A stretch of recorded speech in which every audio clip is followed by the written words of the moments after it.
Mari sama-sama kita ucapkan Mazmur 91. Dalam lindungan Allah. Orang yang duduk dalam lindungan yang maha tinggi dan bermalam dalam naungan yang maha kuasa akan berkata kepada Tuhan, tempat perlindunganku dan kubu pertahananku, Allahku yang kupercayai.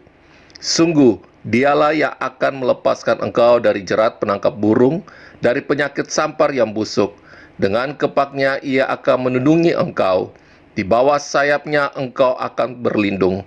Kesetiaannya ialah perisai dan pagar tembok. Engkau tak usah takut terhadap kedahsyatan malam, terhadap panah yang terbang di waktu siang, terhadap penyakit sampar yang berjalan di dalam gelap, terhadap penyakit menular yang mengamuk di waktu petang. Walau 1.000 orang rebah di sisimu dan 10.000 di sebelah kananmu, tetapi itu tidak akan menimpamu. Engkau hanya menontonnya dengan matamu sendiri dan melihat pembalasan terhadap orang-orang fasik. Sebab Tuhan ialah tempat perlindunganmu, yang maha tinggi telah kau buat tempat perteduhanmu. Malapetaka tidak akan menimpa kamu, dan tulah tidak akan mendekat kepada kemahmu. Sebab malaikat-malaikatnya akan diperintahkannya kepadamu untuk menjaga engkau di segala jalanmu. Mereka akan menata engkau di atas tangannya, supaya kakimu jangan terantuk kepada batu. Singa dan ular tedung akan kau langkahi. Engkau akan menginjak anak singa dan ular naga. Sungguh, hatinya melekat kepadaku, maka aku akan meluputkannya. Aku akan membentenginya, sebab ia mengenal namaku. Bila ia berseru kepadaku, aku akan menjawab. Aku akan menyertai dia dalam kesesakan. Aku akan meluputkannya dan memuliakannya. Dengan panjang umur akan kukenyangkan dia, dan akan kuperlihatkan kepadamu keselamatan daripadaku. Amin.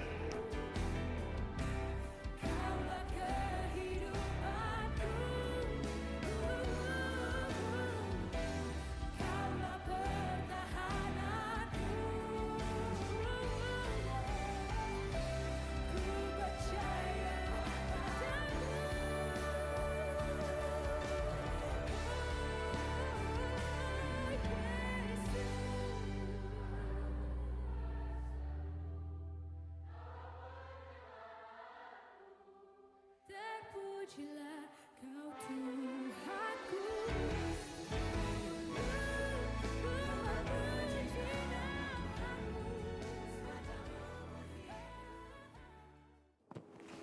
Shalom saudara, dalam VOP kali ini kita akan membahas mengenai pilar pernikahan Kristen dan LGBTQ. Dengan semakin maraknya isu-isu mengenai LGBTQ dan hal-hal yang terkait dengannya, gereja kita GBI Jalan Jenderal Gatot Subroto memandang perlu untuk memberikan panduan yang alkitabiah mengenai pernikahan. Di gereja kita, prinsip-prinsip alkitabiah mengenai pernikahan dikenal dengan nama 7 pilar pernikahan. Pilar pertama yang juga menjadi hukum pertama dalam pernikahan adalah pernikahan yang Allah tetapkan adalah antara seorang laki-laki dan seorang perempuan, di mana jenis kelamin laki-laki dan perempuan itu tetap sejak lahir. Kita bisa lihat bahwa prinsip ini menolak dosa homoseksual dan lesbian. Mengapa hal ini penting? Karena pada mulanya Allah menciptakan manusia laki-laki dan perempuan. Allah memberkati mereka dan memberi perintah untuk beranak cucu dan bertambah banyak memenuhi dan melakukan bumi.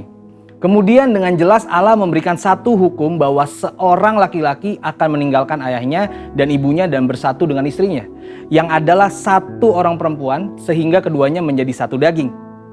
Jadi sesungguhnya pernikahan yang Allah ciptakan itu heteroseksual, yaitu antara satu orang laki-laki dan satu orang perempuan, bukan yang sesama jenis atau homoseksual. Perlu diingat juga bahwa ketika Allah menciptakan Adam sebagai seorang laki-laki dan Hawa sebagai seorang perempuan, Allah tidak bertanya pada siapapun. Allah menentukan gender seseorang dalam kedaulatannya dan tidak dapat diganggu-gugat oleh siapapun. Jadi jika seorang menolak gender yang Allah putuskan, hal itu seperti menolak Sang Pencipta, yaitu Allah sendiri. Bagaimana jika terjadi orientasi seksual yang berbeda dengan gender bawaan lahir? Hal tersebut sama dengan kondisi manusia berdosa yang cenderung untuk melakukan perbuatan-perbuatan yang melawan hukum Allah. Apakah seseorang dapat berkata, karena saya memiliki kecenderungan untuk melakukan perbuatan pelanggar hukum, jadi saya lakukan saja pelanggaran itu? Tentu tidak demikian. Orientasi yang keliru itu tidak dapat dijadikan alasan untuk melanggar hukum Allah, tetapi harus dikendalikan dan diarahkan kepada orientasi seksualnya yang benar, yaitu yang sesuai dengan gender bawaan lahirnya. Jadi ketika kelompok LGBTQ berusaha supaya keberadaan mereka dapat diterima secara legal di Indonesia, sekalipun banyak pandangan yang pro dan kontra, gereja perlu mengambil sikap yang sesuai dengan Alkitab. Sekarang mari kita lihat faktor-faktor apa saja yang menjadi penyebab LGBTQ. Faktor pertama yaitu adalah faktor pola asuh dalam keluarga. Faktor pengasuhan dalam keluarga punya pengaruh yang sangat besar terhadap perkembangan satu individu, dari bayi sampai dewasa. Perkembangan yang dimaksud mencakup tubuh, jiwa, dan rohnya. Karena itu parenting yang baik sangat penting supaya seorang anak yang akan berkembang dengan baik. Saul McLeod, seorang dosen dan peneliti dalam bidang psikologi, menemukan bahwa anak mengamati model yang memberikan contoh perilaku maskulin atau feminim. Setelah mengamati, anak tersebut akan berusaha meniru sekalipun perilaku tersebut tidak sesuai dengan gendernya. Karena anak akan meniru apa yang sering dilihatnya. Faktor kedua yaitu faktor lingkungan.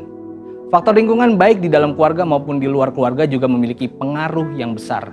Dikatakan oleh Jonathan Tan, seorang transgender yang sudah dipulihkan di dalam nama Tuhan Yesus. Inilah pentingnya seorang anak harus diberlakukan sebagaimana identitas dirinya. Jika ia terlahir sebagai anak laki-laki, maka ia harus diperlakukan sebagai anak laki-laki. Diasuh dan dibesarkan sebagai seorang anak laki-laki. Demikian pula dengan perempuan. Proses perlakuan dan pengasuhan yang tidak sesuai sejak belia akan membentuk fondasi identitas diri yang tidak tepat pula hingga dewasa. Faktor ketiga adalah faktor psikologis. Faktor psikologis juga memiliki peran yang besar dalam mempengaruhi seseorang menjadi LGBTQ. Beberapa di antaranya tidak percaya Tuhan, tidak mendapat perhatian keluarga, trauma masa kecil, ejekan saat kecil, kekaguman yang berlebihan, kesalah pergaulan, sering menonton film porno, dan hal lainnya. Johannes Verkil, profesor misi dan penginjilan dari Belanda yang juga adalah misionaris yang melayani di Indonesia, menjelaskan bagi orang-orang tertentu kecenderungan homoseksual itu adalah akibat dari suatu perkembangan psikis yang terganggu. Mungkin terjadi bahwa kesalahan-kesalahan yang dibuat dalam pendidikan, pengalaman dalam masyarakat, gangguan-gangguan komunikasi dalam pertalian-pertalian dengan sekitar menimbulkan kecenderungan homoseksual dan pola-pola kelakuan. Bagaimana dengan argumen dari kelompok LGBTQ yang menyatakan bahwa mereka menjadi seperti kondisi mereka saat ini bukan karena keinginan mereka, tetapi karena faktor genetik yang mereka warisi. Faktanya, hingga saat ini di dalam dunia medis belum ada penelitian secara saintifik yang menunjukkan bahwa LGBTQ itu disebabkan karena faktor genetik. Jadi, setelah mengetahui hal-hal tersebut, bagaimana seharusnya sikap dan tindakan gereja mengenai hal ini? Untuk menjangkau dan memulihkan kelompok LGBTQ, gereja perlu memperhatikan hal-hal berikut. Pertama, Yesus mengasihi semua orang berdosa tanpa memandang dosa masa lalunya. Contohnya, Yesus mengasihi dan menolong wanita Samaria yang telah bergonta-ganti pasangan sehingga wanita itu berubah dari seorang wanita yang hidup bebas menjadi seorang penginjil yang memenangkan banyak jiwa. Yang kedua, salah satu penyebab kuat LGBTQ ialah faktor pola asuh keluarga. Karena itu gereja harus memfasilitasi para orang tua untuk dapat melakukan parenting dengan benar. Ketiga, gereja harus menghindari sikap menghakimi kelompok LGBTQ. Mereka harus berusaha menjangkau dan melayani mereka. Keempat, gereja-gereja di Indonesia perlu aware dengan perkembangan kelompok LGBTQ di Indonesia. Diperkirakan saat ini di 25 provinsi di Indonesia telah ada organisasi LGBTQ yang telah berusaha dengan berbagai upaya agar LGBTQ dapat diterima secara legal di negeri ini.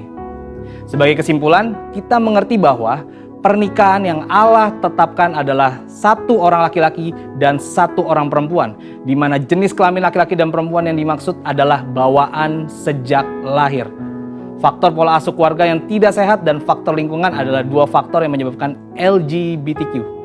LGBTQ bukan disebabkan oleh faktor genetik, karena LGBTQ dapat disembuhkan bila yang bersangkutan memiliki keterbukaan. Dengan kasih Kristus, gereja dapat menjangkau dan memulihkan kaum LGBTQ. Saat ini kelompok LGBTQ telah berkembang di Indonesia. Oleh karena itu, gereja-gereja di Indonesia perlu membangun jaringan kerjasama untuk membuat pelayanan yang terencana dan berkelanjutan untuk melayani dan memulihkan kaum LGBTQ. Saudara, untuk penjelasan lebih lengkapnya dari tim teologi kami, silakan buka link yang ada di atas atau scan QR Code yang tersedia. Tuhan Yesus memberkati.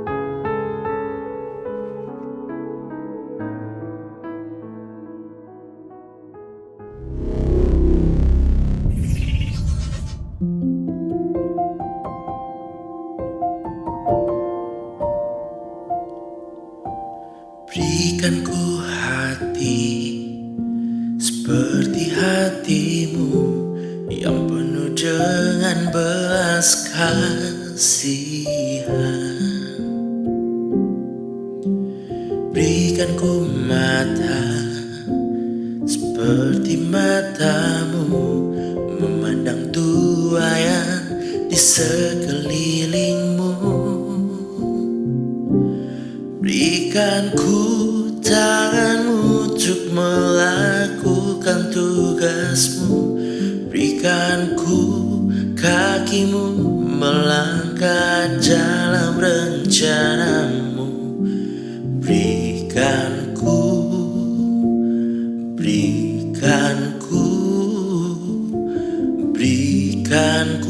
hatimu.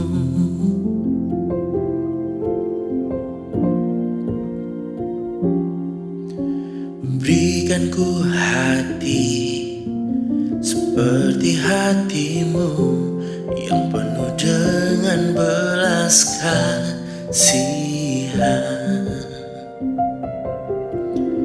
Berikan ku mata seperti matamu, memandang tuayan di sekelilingmu. Berikan ku tanganmu untuk melakukan tugasmu. Berikan ku kakimu melangkah dalam rencanamu. Berikan ku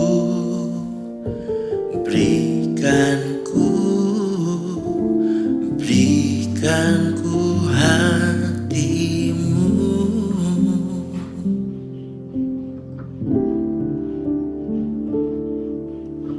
Belum pernah ada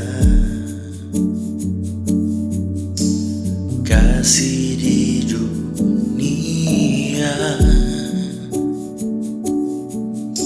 sanggup menerima diriku apa adanya selain kasih-Mu, Yesus.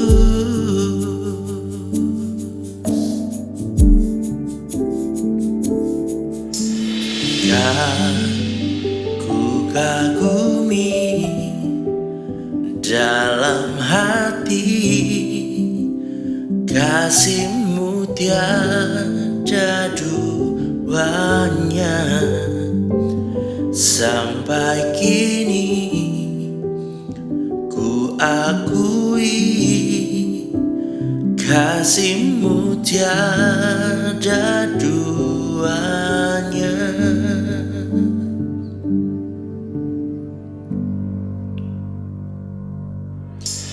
Takkan ada lagi kasih seperti ini, sanggup mengubahkan hidupku menjadi baru selain kasih-Mu, Yesus.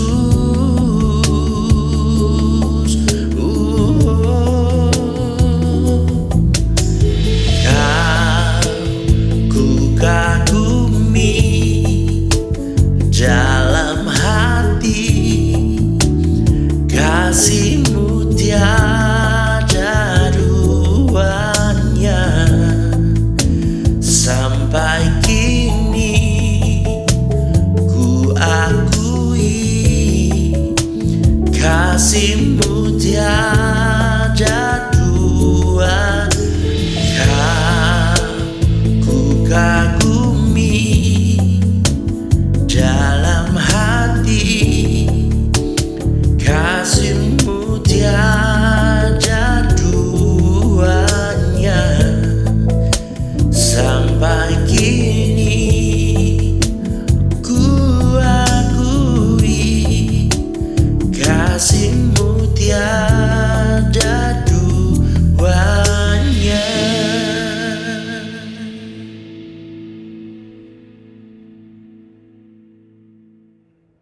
Shalom, Jemaat CK9 yang di Ambon dan semua cabang di Jakarta yang saya kasihi.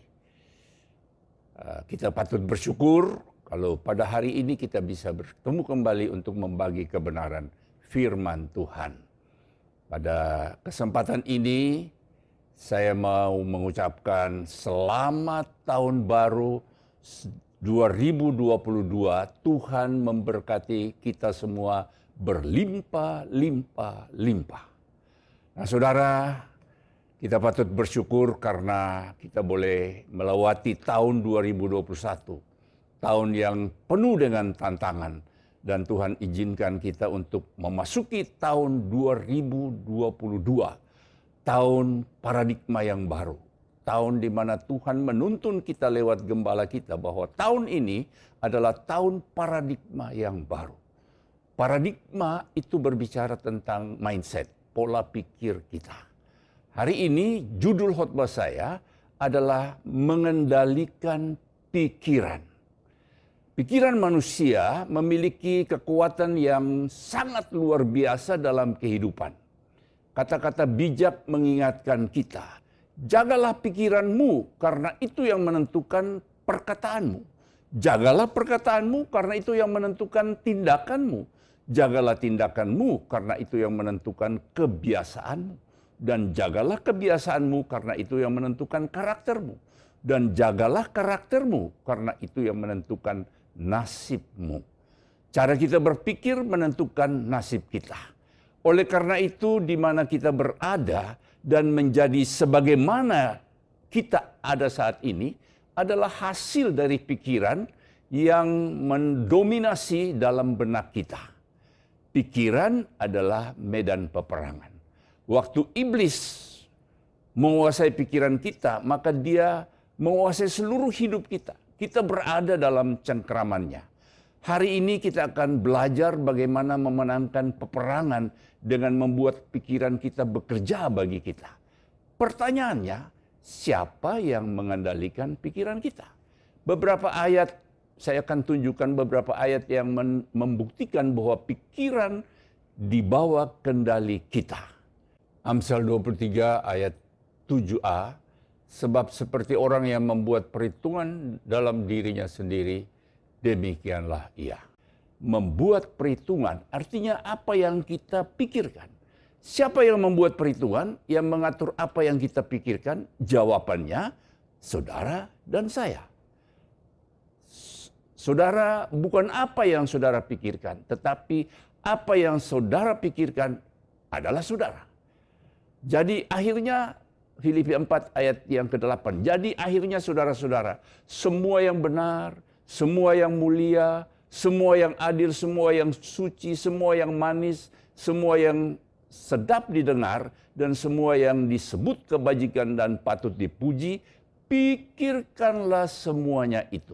Saudara, yang dimaksudkan dengan di sini adalah yang benar, yang mulia, yang adil, yang suci, yang sedap didengar. Itu saya namakan pola berpikir positif.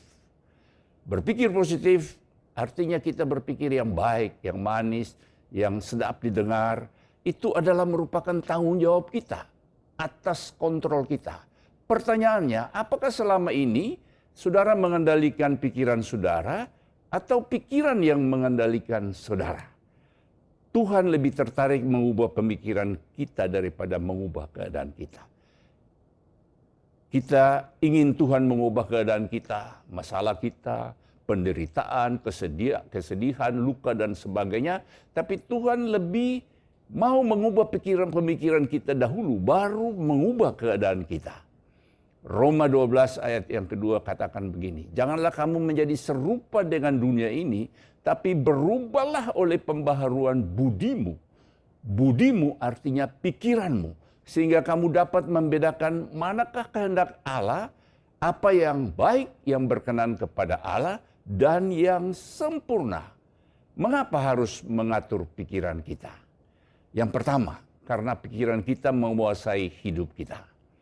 Setiap aksi kita dimulai dari pikiran. Jika kita tidak memikirkannya, kita tidak melakukannya. Jika kita memikirkan yang baik, kita akan melakukan yang baik. Jika kita memikirkan yang jahat, kita akan melakukan yang jahat. Amsal 4 ayat 23, jagalah hatimu dengan segala kewaspadaan, karena dari situlah terpancar kehidupan.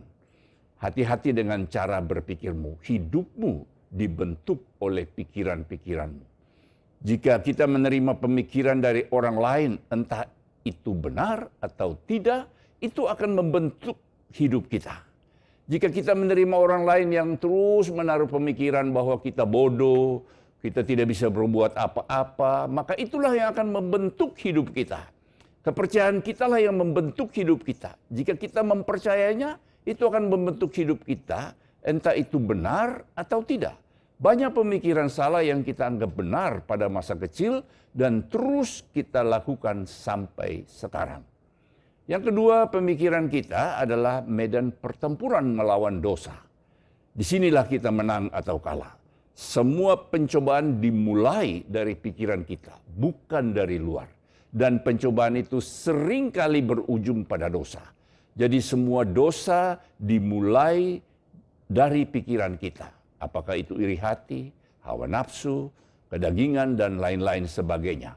Roma 7 ayat 22 dan 23 berkata begini, sebab di dalam batinku aku suka akan hukum Allah, tetapi di dalam anggota-anggota tubuhku aku melihat hukum lain yang berjuang melawan hukum akal budiku dan membuat aku menjadi tawanan dosa yang ada di dalam anggota-anggota tubuhku. Kadang kita sadar akan pertempuran itu, kadang kita tidak sadar. Iblis mau menguasai pikiran kita, karena apa yang mendapat perhatian kita akan mendapatkan kita. Yang ketiga, pikiran adalah kunci untuk kedamaian dan kehidupan, kebahagiaan hidup. Pikiran yang tidak dikuasai dan diatur menuntun pada stres, konflik, tekanan, dan kehancuran. Roma 8 ayat yang ke-6. Karena keinginan daging adalah maut, tetapi keinginan roh adalah hidup dan damai sejahtera. Banyak orang berpikir bahwa mereka tidak bisa menguasai pikiran mereka. Pikiran mereka tidak bisa diatur. Tapi sebenarnya kita bisa menguasainya. Tidak ada yang bisa menguasai pikiran kita selain kita. Iblis tidak bisa menguasai pikiran kita. Dia bisa menyarankan tapi tidak bisa menguasai pikiran kita. Tuhan juga tidak akan menguasai pikiran kita. Saat kita sedang memikirkan kesendirian, stres, hal buruk, ketakutan, itu tidak akan membantu jika kita meminta Tuhan untuk mengubah pikiran kita. Tuhan akan berkata begitu, itu pikiran kamu yang harus melakukannya. Kita yang bisa membuat perubahan itu, kita harus membuat beberapa pilihan. Ada 3 pilihan yang bisa kita lakukan supaya kita memiliki pemikiran yang sehat, supaya kita bisa mengendalikan pikiran kita. Nah, saudara, yang pertama, kita harus memberi makanan pikiran kita dengan kebenaran. Kita tahu pentingnya nutrisi dan kalori yang baik untuk asupan tubuh kita. Begitu pula dengan pikiran kita. Kita tidak boleh mengisi pikiran kita dengan junk food atau racun, tapi harus diisi dengan kebenaran. Junk food adalah sesuatu yang tidak baik dan tidak buruk juga. Tapi saat kita mengisi pemikiran kita dengan itu, kita akan dikenyangkan dengan itu sehingga tidak ada tempat lagi untuk kebenaran di dalam pemikiran kita. Sedangkan racun adalah sesuatu yang merusak pikiran kita. Pornografi dan film-film zaman sekarang, kekerasan, pemerkosaan, seks di luar nikah, dan lain-lainnya adalah racun untuk pikiran kita. Matius 4 ayat yang keempat, Yesus menjawab waktu ada iblis menuduh dia menjawab begini, bahwa ada tertulis, manusia hidup bukan dari roti saja, tetapi dari setiap firman yang keluar dari mulut Allah. Kapan saya harus memberi makan pikiran saya dengan kebenaran? Nah, itu kita harus tahu bahwa setiap saat, apakah itu pagi, siang, sore, dan malam.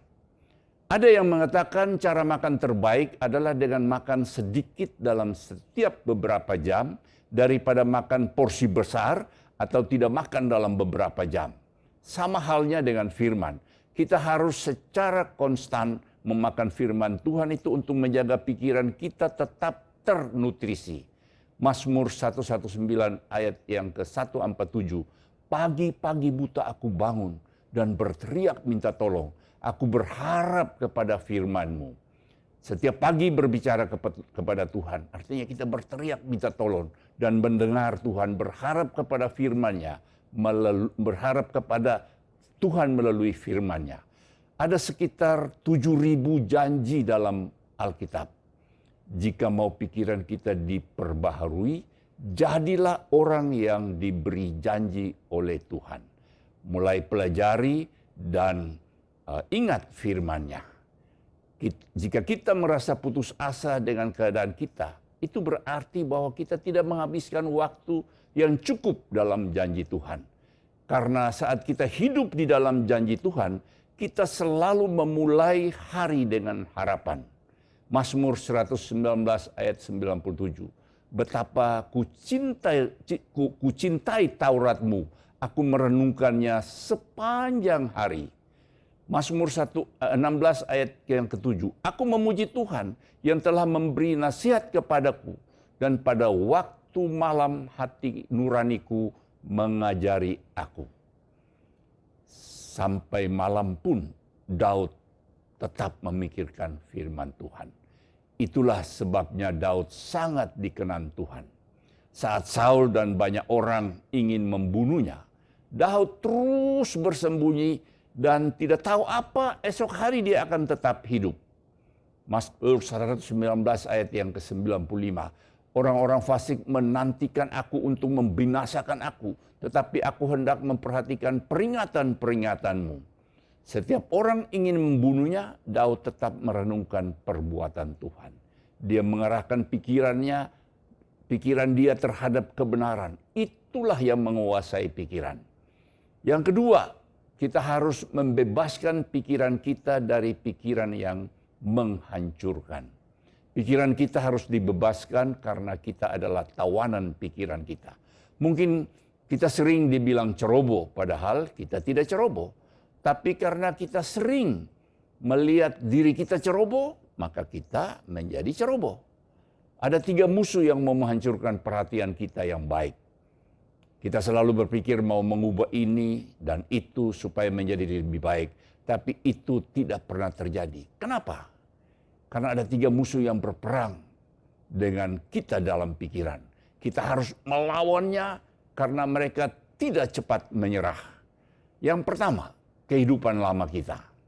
Roma 7 ayat yang ke-23. Tetapi di dalam tubuhku aku melihat hukum lain yang berjuang melawan hukum akal budiku dan membuat aku menjadi tawanan hukum dosa yang ada di dalam anggota-anggota tubuhku. Pernahkah kita melakukan hal yang kita tidak mau lakukan? Itu adalah perang dalam pikiran. Pernahkah kita secara sadar menganggap diri kita kalah? Itu juga adalah perang dalam pikiran. Kita punya perhatian yang terbaik di dalam kehidupan baru kita. Tetapi dosa lama kita, kebiasaan dan kehidupan lama seringkali mendominasi kita. Sebab mereka yang hidup menurut daging memikirkan hal-hal dari daging. Mereka yang hidup menurut roh memikirkan hal-hal yang dari roh. Roma 8 ayat yang ke-5. Semuanya adalah tentang pikiran. Yang kedua, iblis. Iblis mau menguasai pikiran kita, dia tidak bisa tapi dia mau. Jadi dia mengirim ide dan pikiran ini ke dalam pikiran kita. Dia tidak bisa memaksa kita melakukan apapun, tapi dia bisa menyarankan sesuatu dan sarannya itu sangat kuat. Dia secara terus-menerus menanamkan pikiran yang jahat dalam pikiran kita. Iblis bisa menggunakan televisi atau orang lain, atau langsung ke dalam pikiran kita. Pernahkah kita berdoa dan tiba-tiba terlintas hal yang paling aneh dalam pikiran kita? Dari mana datangnya itu? Dari iblis. Dia sedang menjatuhkan bom ke dalam pikiran kita. Martin Luther berkata begini, jika kita tidak bisa menghalangi burung-burung lewat di kepala kita, tapi kita bisa berkata, kita mencegah mereka buang air besar di atas kepala kita. Kita bisa bergerak, kita bisa menghindari, kita tidak harus menerima pikiran itu. Kita tidak harus mempercayai apapun yang kita pikirkan. Kita dengan otomatis berpikir bahwa jika kita memikirkannya, maka itu benar. Itu adalah hal yang salah. Kita memikirkan banyak hal yang tidak benar. Apakah itu menyangkut pekerjaan, menyangkut orang lain, menyangkut pemerintahan, menyangkut gereja, dan sebagainya. Jika kita memikirkannya itu belum tentu benar. Tetapi iblis menaruh pemikiran-pemikiran itu tepat pada saat kita bangun tidur. Kamu akan mengalami hal buruk hari ini.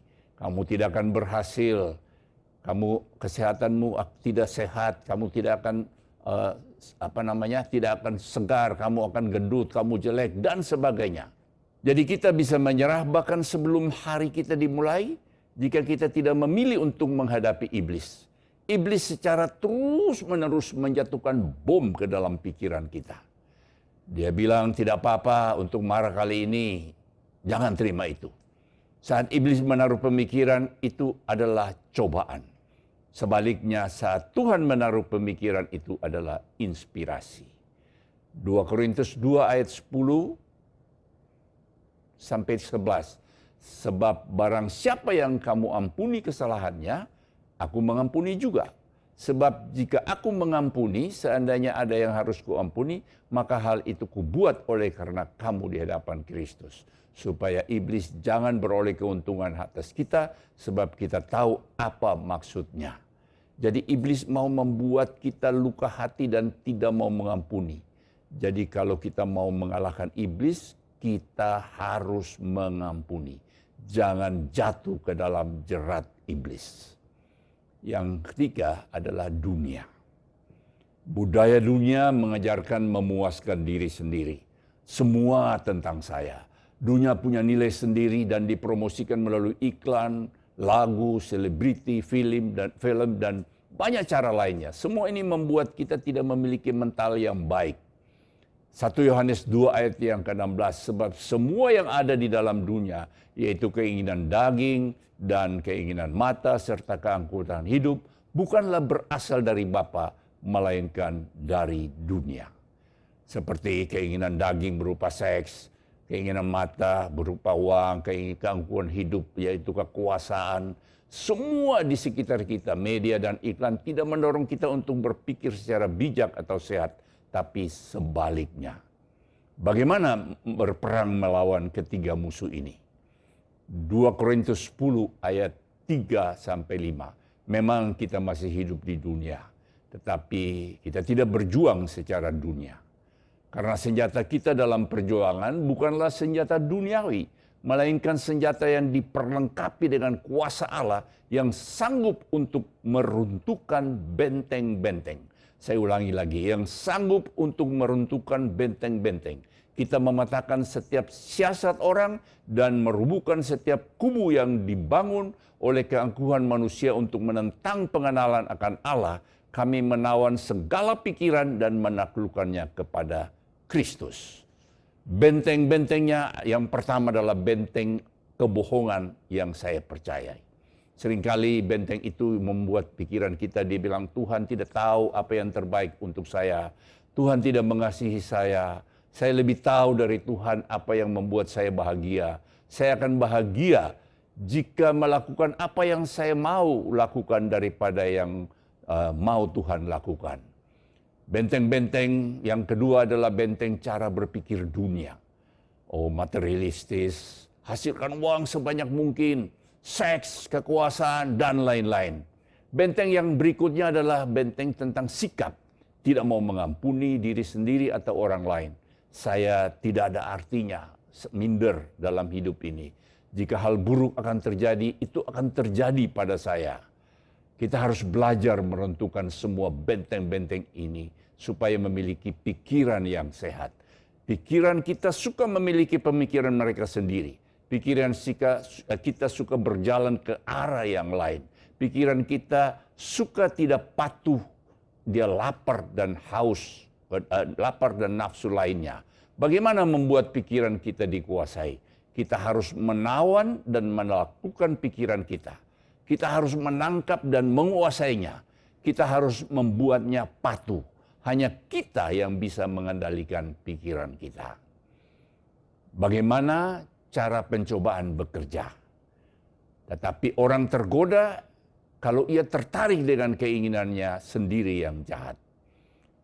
Yakobus 1 ayat 14-15. Tiap-tiap orang dicobai oleh keinginannya sendiri karena ia diseret dan dipikat olehnya.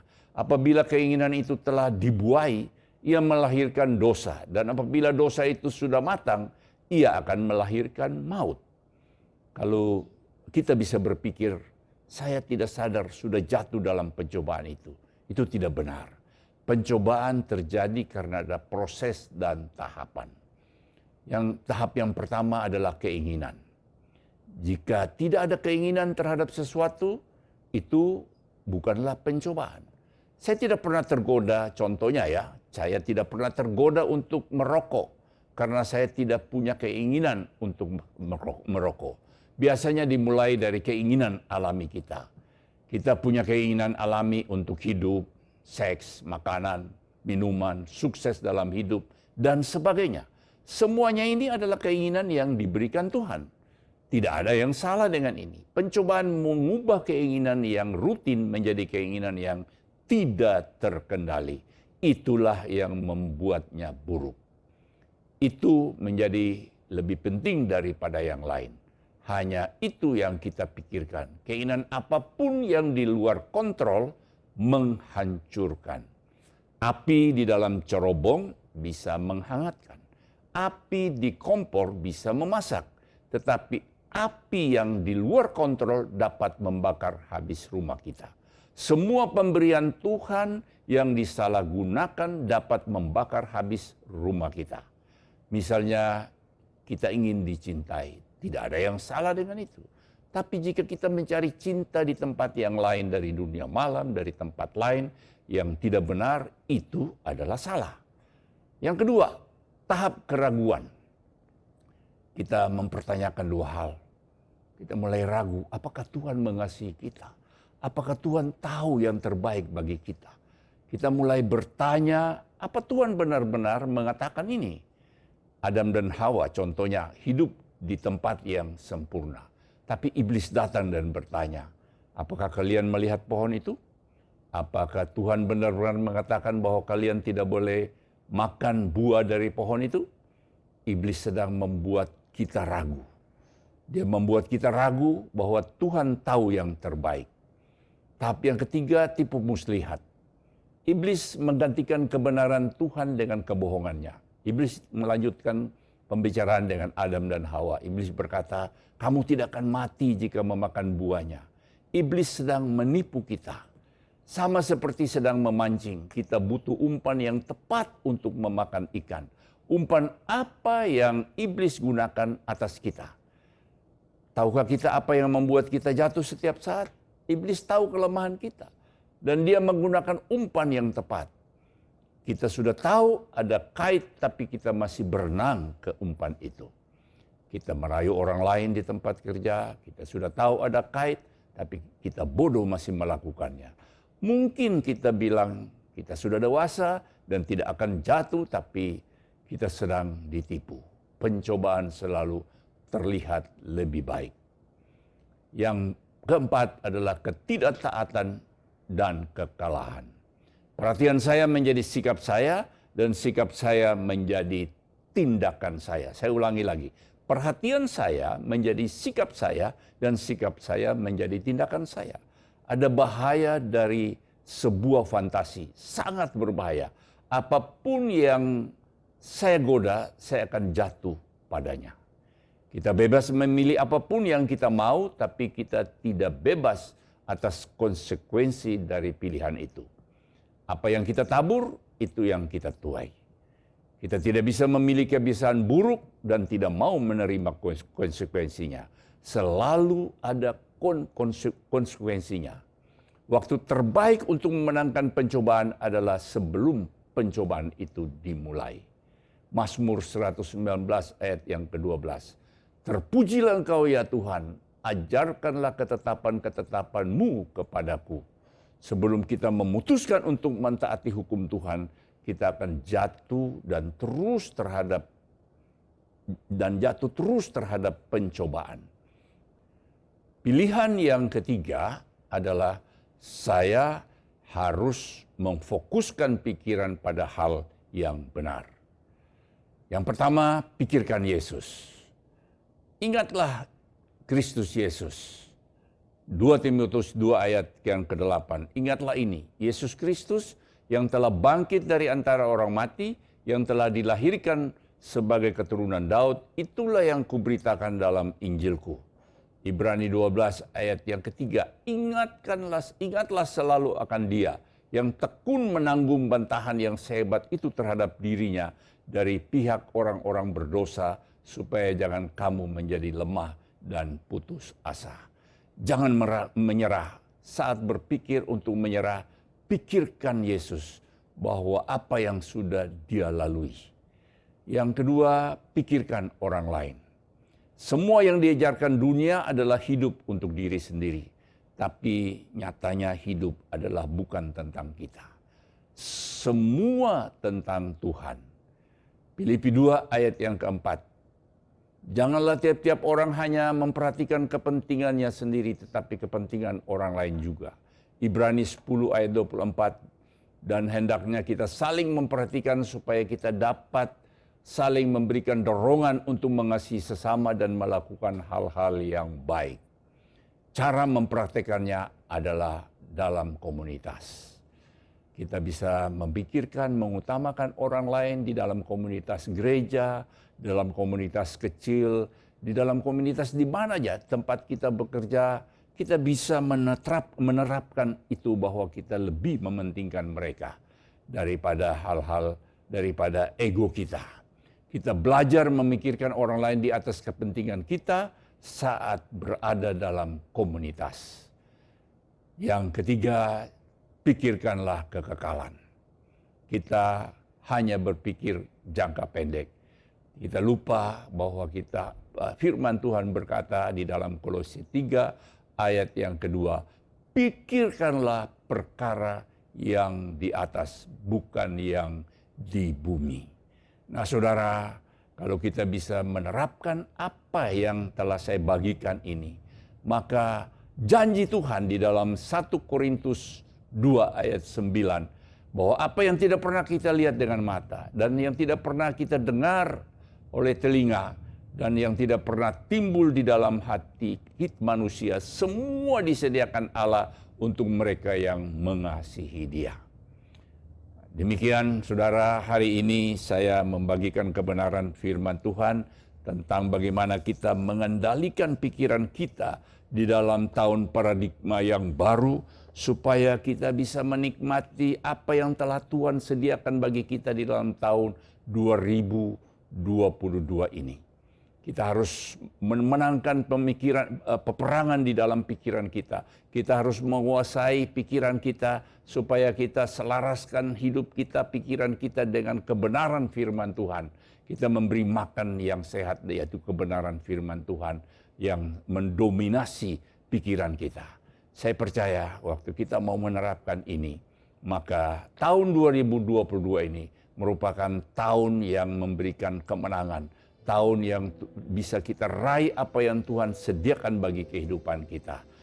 Saya percaya kalau kita mau terus melakukan apa yang Tuhan sampaikan lewat kebenaran firman Tuhan, kita akan keluar sebagai pemenang.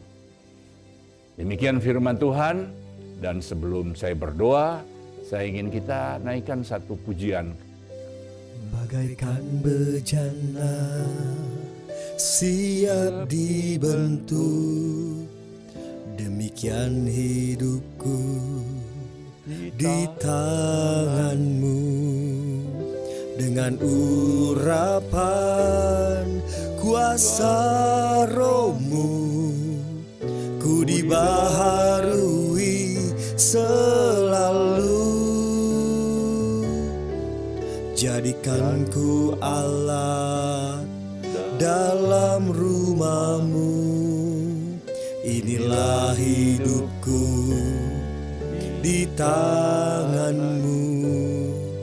Bentuklah turut kehendakmu, pakailah sesuai rencanamu. Ku mau sepertimu Yesus, disempurnakan selalu dalam segenap jalanku, memuliakan namamu. Ku mau sepertimu Yesus, disempurnakan selalu dalam segenap jalanku, memuliakan namamu. Kita berdoa. Bapa, terima kasih. Kami boleh mendengar kebenaran firman Tuhan pada hari ini. Di dalam tahun paradigma yang baru, Tuhan menghendaki kita agar kita bisa mengendalikan pikiran kita. Kita harus mengatur pikiran kita, karena pikiran kita inilah yang menguasai hidup kita. Karena pikiran kita juga itu yang merupakan medan pertempuran melawan dosa kita. Karena pikiran juga itu kunci untuk mencapai kedamaian dan kebahagiaan hidup. Oleh karena itu, Tuhan terima kasih. Terima kasih untuk kebenaran firman-Mu. Engkau ingatkan kami, untuk kami harus memberikan makanan yang Tuhan bergizi, yaitu firman Tuhan bagi pikiran kami. Bukan junk food, bukan racun, tetapi kebenaran firman Tuhan yang kami harus isi senantiasa di dalam pikiran kita. Dan kami harus juga membebaskan pikiran kita dari pikiran-pikiran yang menghancurkan, berupa kehidupan kita yang lama, tipu daya iblis, daya tarik dunia, dan juga meruntuhkan benteng-benteng kebohongan, cara berpikir dunia, sikap Tuhan yang salah. Kita harus perangi untuk kita selalu menang, keluar sebagai pemenang. Dan juga Tuhan, kita mau supaya kita fokus pikiran kita kepada Kristus. Dan juga tidak ego, tapi fokus kepada orang lain.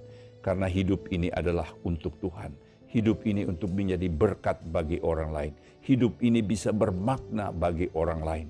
Terima kasih, dan juga kita diingatkan untuk kita memikirkan kekekalan. Pikir hal-hal yang di atas, bukan memikir hal di dunia senantiasa, tapi memikirkan hal-hal yang di atas. Terima kasih.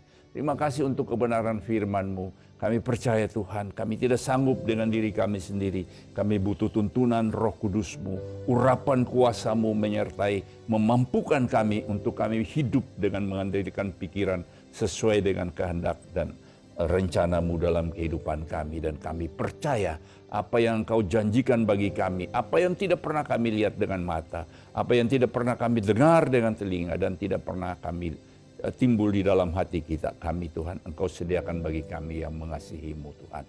Terima kasih, Engkau berkati semua jemaat, semua orang yang mendengar kebenaran firman ini Tuhan, untuk mereka boleh menang, mereka boleh mengendalikan pikiran mereka di dalam tahun ini, untuk mereka meraih semua yang Engkau sediakan bagi mereka. Terima kasih Tuhan, terpuji nama-Mu Bapa. Di dalam nama Yesus kami berdoa dan mengucapkan syukur. Haleluya. Amin. Tuhan Yesus memberkati. Shalom Bapak Ibu Saudara-saudari sekalian, mari kita berdoa sama.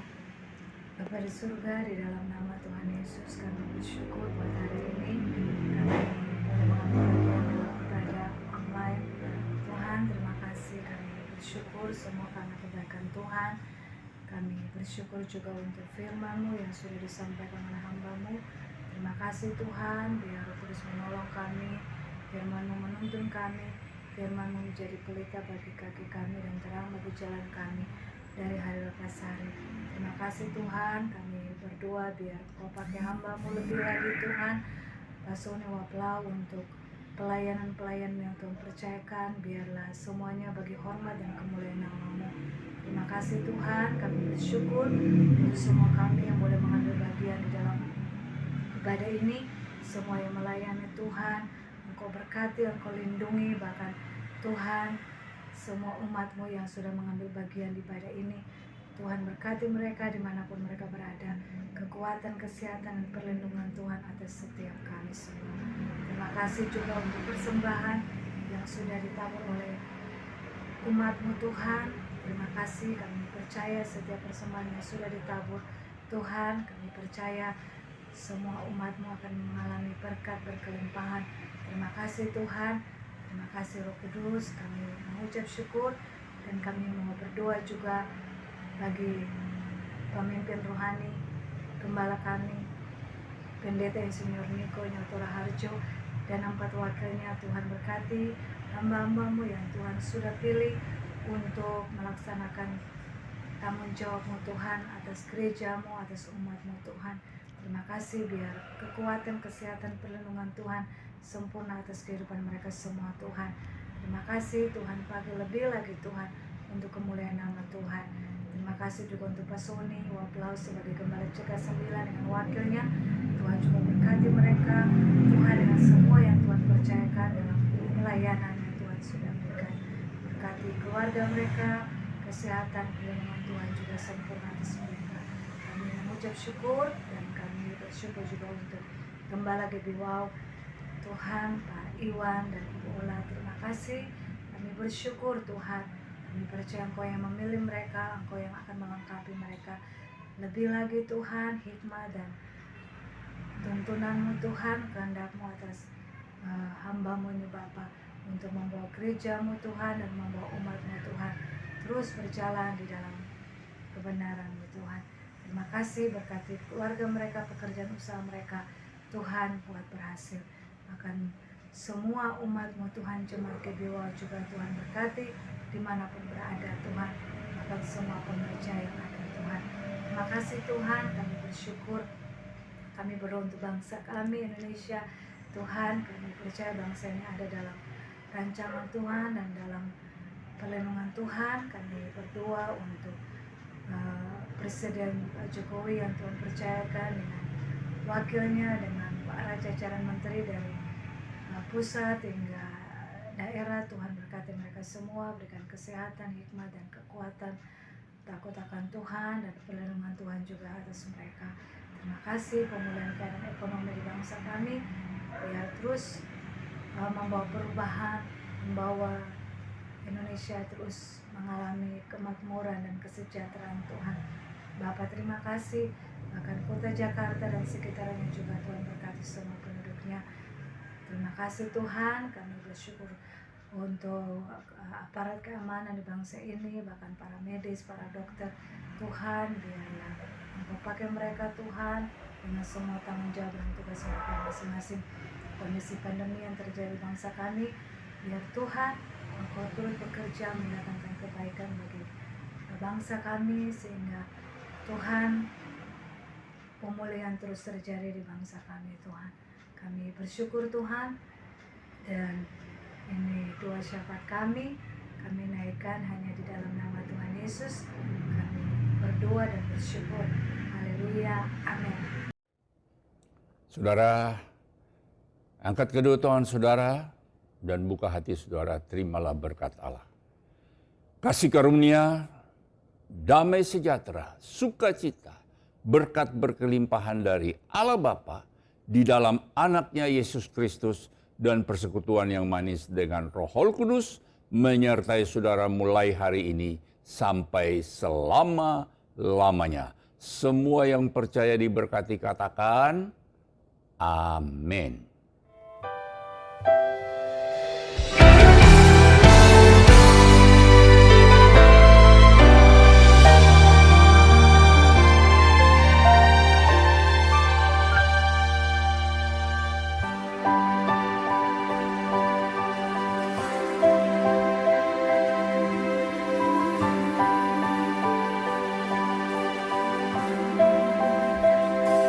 Kau Tuhan penolong